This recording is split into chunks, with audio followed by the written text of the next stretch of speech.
हाल ही में भारत सरकार ने एक घोषणा करी कि जो सेंसस होगा उसमें जाति जनगणना को वो इंक्लूड करेंगे। उस पर विस्तार से जो प्रस्ताव है वो आप लोगों को दिया जाएगा, लेकिन जो मूल मुद्दे थे उसका सारांश मैं आपके समक्ष रखना चाहता हूं।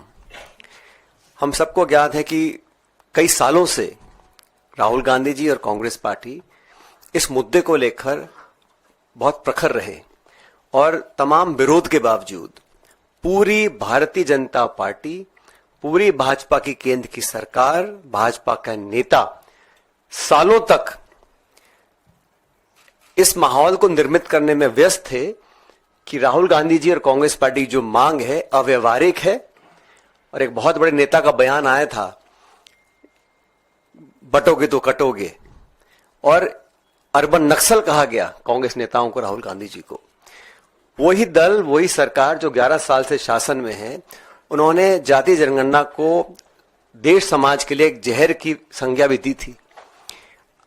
आज जनता के दबाव के अंदर और कांग्रेस पार्टी के, राहुल गांधी जी के लगातार संसद के अंदर, संसद के बाहर इस मांग को करने पर यह समझ गई केंद्र की सरकार कि जनभावना आज कांग्रेस के साथ है।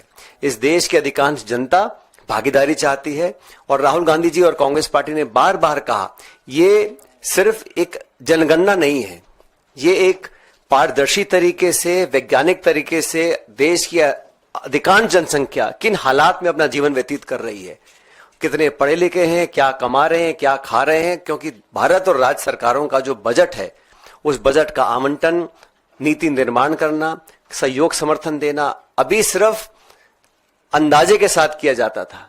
कोई जवाबदेही, कोई ट्रांसपेरेंसी नहीं थी और सरकार मनमाने तरीके से जहां चाहा वहां बजट, पैसा और योजना लगा दी।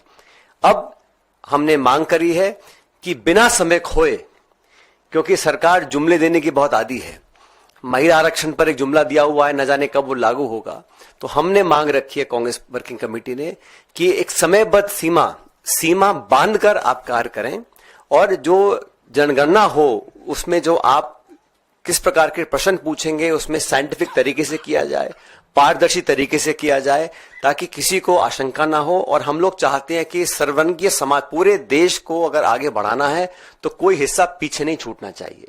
और खरगे साहब ने 2023 में एक चिट्ठी लिखी थी प्रधानमंत्री जी को, उसका कोई जवाब नहीं आया। और मैं बार बार इस बात को रेखांकित इसलिए कर रहा हूं क्योंकि संपूर्ण पार्टी बीजेपी ने इस मांग को ठुकराया और तरह तरह की बातें बोलकर इस बात को स्वीकार करने से इनकार किया था। आज जिस भी दबाव के तहत, मैं मानता हूं ये कांग्रेस पार्टी का और इंडिया अलायंस के नेताओं का और जनता का दबाव था कि प्रधानमंत्री जी को और भारत सरकार को अपने पैर पीछे खींचने पड़े।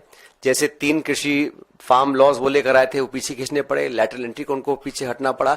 ये मैं समझता हूं समय की पुकार थी और पूरा देश इंतजार कर रहा है। हम चाहते हैं बिना समय खोए भारत सरकार ये घोषणा करे कि कितने समय में ये जनगणना पूरी होगी और क्या मापदंड तय किए जाएंगे। क्योंकि जवाब उतना ही महत्वपूर्ण, से ज्यादा महत्वपूर्ण सवाल होते हैं। तो सिर्फ आंकड़े नहीं, हम पूरी अर्थव्यवस्था को, उनका पूरा जीवन शैली, शैक्षिक योग्यता, नौकरी, संसाधन, बजट, पैसा, किसको कितना समर्थन मिलता है, नहीं मिलता। और जिस संज्ञा को राहुल जी बार बार बोलते हैं, एक एक्सरे होना चाहिए। एक्सरे होने के बाद हम लोग सही तरीके से भागीदारी सुनिश्चित कर सकते हैं, समर्थन, आयोजन, बजट, पॉलिसी इंटरवेंशन टारगेट कर सकते हैं। और ये मैं समझता हूं देश के कल्याण के लिए, देश को आगे बढ़ाने के लिए जो एक सामाजिक न्याय की पहल कांग्रेस पार्टी ने हमेशा की है, दशकों से की है, आज हमारी बात को, हमारी मांग को सरकार ने माना है। हम चाहते हैं कि इसको तुरंत लागू किया जाए और बिना विलंब के इस पर हम लोगों ने विस्तार चर्चा करी है और एक सर्वसम्मति से प्रस्ताव पारित किया है।